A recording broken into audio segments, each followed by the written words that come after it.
दर्शकों, जब परिवार का मामूली विवाद खूनी खेल रचता है उस वक्त दिल के तार वाकई झकझोर जाते हैं। ऐसी एक वारदात सामने आ रही है, वो बुल्ढाना जिला स्थित खामगांव से, जहां एक 25 साल के पति ने अपनी 22 साल की पत्नी को पारिवारिक झगड़े के चलते लोहे की रॉड से वार कर बेरहमी से मौत के घाट उतारा।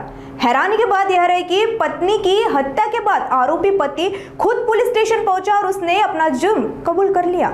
जानकारी के अनुसार 25 साल के प्रकाश रूपलाल सोलंके और उसकी 22 साल की पत्नी सविता प्रकाश सोलंके खामगांव रेलवे गेट के पास एक झुग्गी में रहते थे। 14 मई गुरुवार रात पति पत्नी के बीच मामूली विवाद को लेकर तीखी बहस हो गई। विवाद इतना बढ़ गया कि आक्रोशित पति ने लोहे की रॉड से पत्नी के सिर पर लगातार वार किए, जिससे पीड़िता गंभीर रूप से घायल हुई और उसकी मौके पर ही मौत हो गई।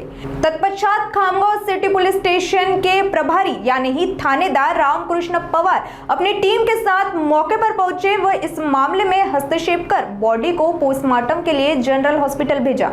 खामगांव पुलिस ने आरोपी प्रकाश सोलंके के खिलाफ इंडियन पिनल कोड की धारा 103(1) के तहत मामला दर्ज कर उसे गिरफ्तार किया।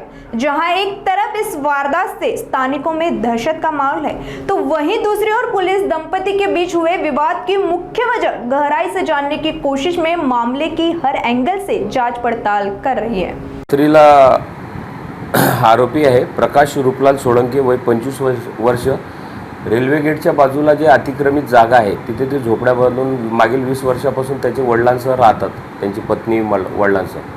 ते रात्रीला 11:30च्या सुमारास पोलीस स्टेशनला आले व ते सांगू लागले त्यांच्या हातात एक लोखंडी रॉड होता व मी माझ्या पत्नीला ठार केलेले।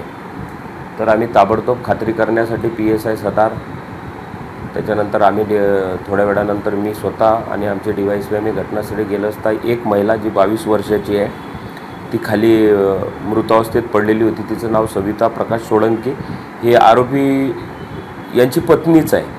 त्या नवरा बायकोच्या दोघांचा वाद झाला, त्या वादाच्या कारणावरून यांनी रागाच्या भरात तिच्या डोक्यामध्ये लोखंडी रॉड टाकून तिचा खून केल्याने आम्ही तेथील घटनास्थळी गेलेले प्रथमदर्शी साक्षीदार फिर्यादी संजय सोनाजी मेढे यांच्या फिर्यादीवरून कलम 103(1) प्रमाणे म्हणजे जुना 302 प्रमाणे गुन्हा दाखल केलेला आहे आणि तात्काळ गुन्ह्यातील आरोपीला अटक केलेली आहे। माननीय पोलीस अधीक्षक साहेब, अपर पोलीस अधीक्षक लोढा साहेब व DYSP प्रदीप पाटील साहेब यांच्या मार्गदर्शनाखाली फॉरेन्सिक टीम बोलून घटनास्थळावरून